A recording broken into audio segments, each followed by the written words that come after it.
In this next segment, we want to talk about something that's very dear to my heart and dear to a lot of people's heart that are moving to Lockhart, and that's music and musicians and how musicians and songwriters and digital creators get paid. Music is everywhere. TV, TikTok, Instagram, Spotify, Apple Music. But on streaming, creators earn just 0.003 cents per stream, and that's after 1,000 plays. This model is not sustainable. And Curios, an Austin-based company that I'm actually working with, is trying to do something about it.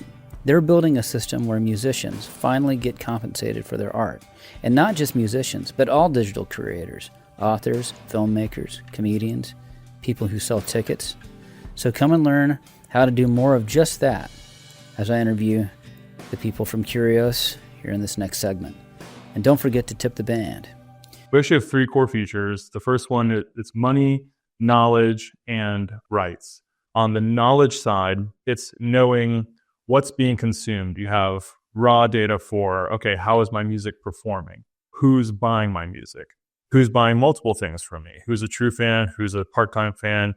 And you can then use that information as you want. And the last one being rights. Having control of your intellectual property at all times, we think is utmost importance. It's your IP, like your music is coming from your life and your experiences. And when we hear about how musicians or authors give up those rights, it bothers us a lot because to not own your story is kind of wrong to us. So that's kind of where we are in a nutshell. And Curios is all audio at this point, right? For the time being. And that means musicians' songs and authors' stories, type of like an Audible type of situation, and tickets. Those are the digital products? It's actually almost any digital file. I say almost because there are some weird like CAD files that we don't have the infrastructure for yet, but any digital file. So it can be video, it can be audio, it can be PDF, it can be EPUB. We can generate tickets.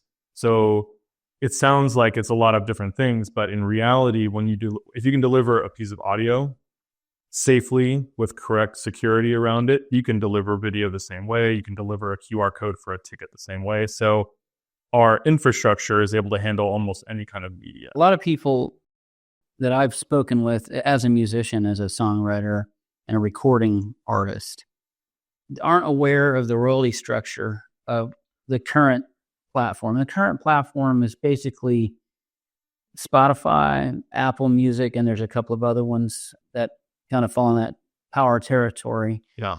Don't realize that when those songs are streamed, the income per stream is 0.003. Right. And a sustainable royalty would be 0.001 even. Right. Or of course 0.01 would be better. Right. But when those companies negotiated their licenses, they negotiated first with the major record labels and their catalogs. Right. And then they've kept negotiating. That meant that the independents had basically the crumbs. That's right. And now, because even the structures that are being paid on royalties for the major labels are not what they were, so you're seeing musicians and legend acts sell off their catalogs. Right. Right. Yeah, and then a lot of people don't know that, and you're trying to solve that problem. Yes, and also one of the things we think also is that the problem is even a little bit deeper, and this may be where, in your experience as a musician, you could kind of talk to it, but, it's not just, okay, the song streams, and then that money goes to the artist, being like, okay, I'm going to support artists, I'm just going to stream their content. It doesn't really work that way. There's a lot more parties involved, right? You might have a management company, you might be signed to a record label, so the funds then go to other parties. If you're signed with a record label, the funds will go to the record label first, and then they will cut you in on your proceeds of the stream.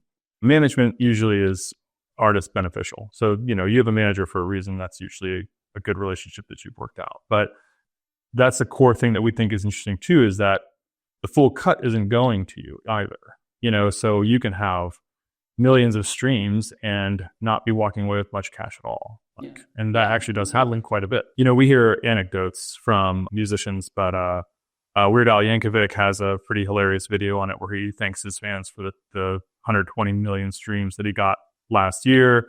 And he talks about how he got $12 from that, and he's very grateful for the $12. And, yeah. It's kind of the funny stories. And, it might be more or less than that, but that's kind of where when you add all the parties, the cut gets super small. And I know personally, as a fan of music, there are bands that I want to support.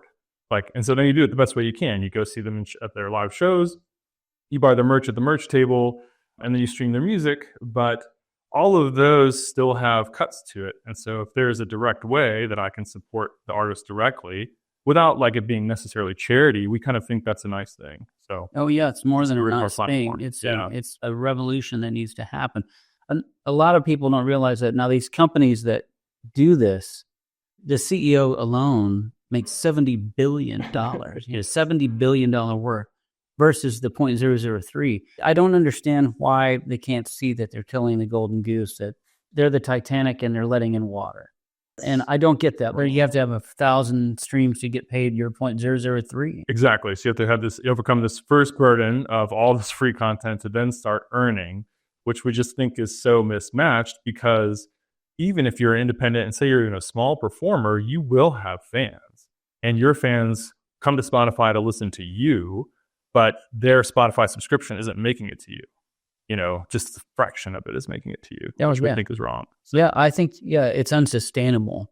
One of the things I think is exciting is a lot of musicians, because of Austin's growth and what happens with property tax, and a lot of them rent or they want to own a home. That's not possible. In fact, when I moved to Lockhart in 2007, I could afford a nice home there. I got an old Victorian and I'm happy with it, and was able to put my studio there and work out of there. And it's close to San Antonio, Austin, Houston. You can it's a good hub.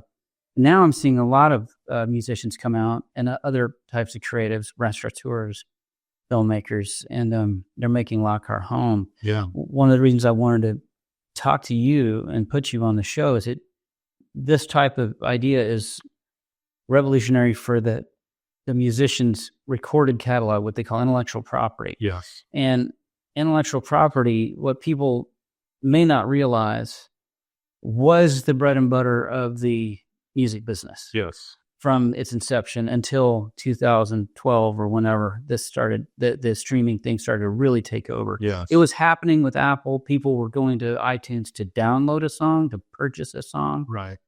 That was Steve Jobs' mentality. Streaming sort of took that over, and it's fantastically cheap. And it is we can't beat it. What's going to happen. We just need to restructure the royalties. Yes. And how the property is being paid out to its creator. One thing that came to mind that when we were talking earlier that Curios reminds me of is, I think in the late 90s is when this happened, but the coffee industry experienced this same thing.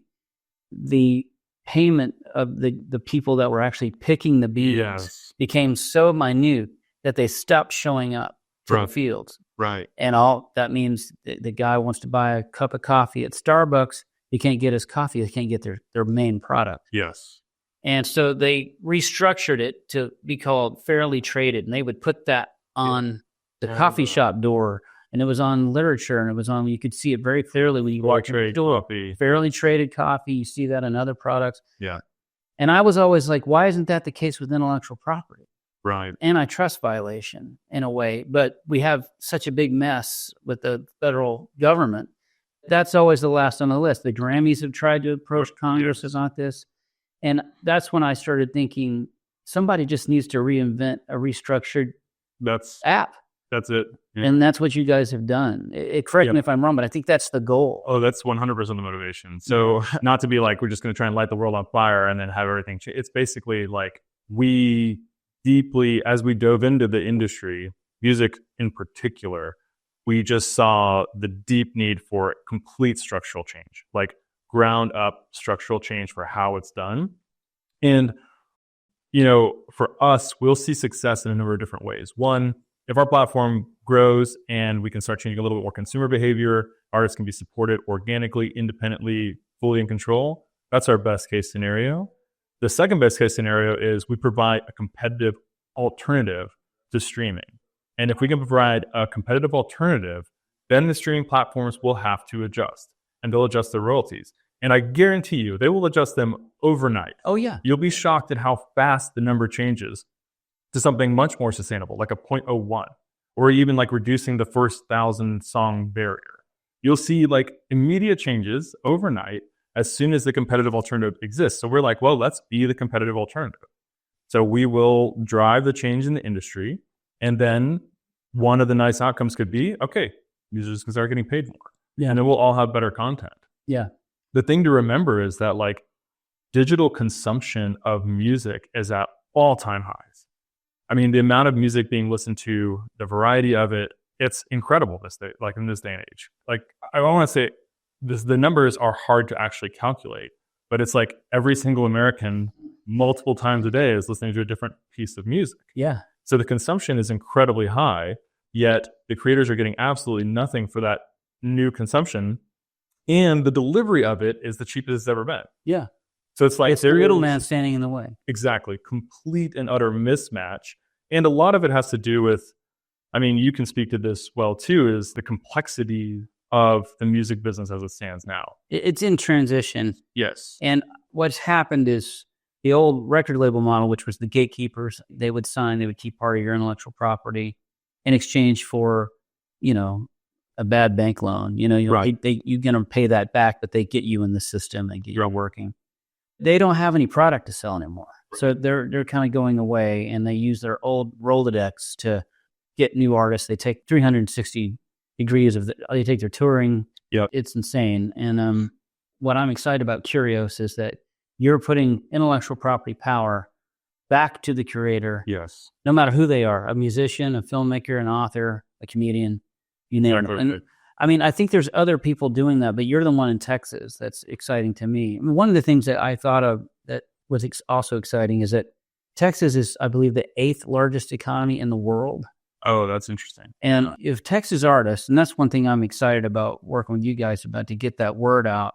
If Texas artists alone decided we're not going to do this anymore, all right, we're going to play on this platform, you could change the whole entire game. That's exactly right.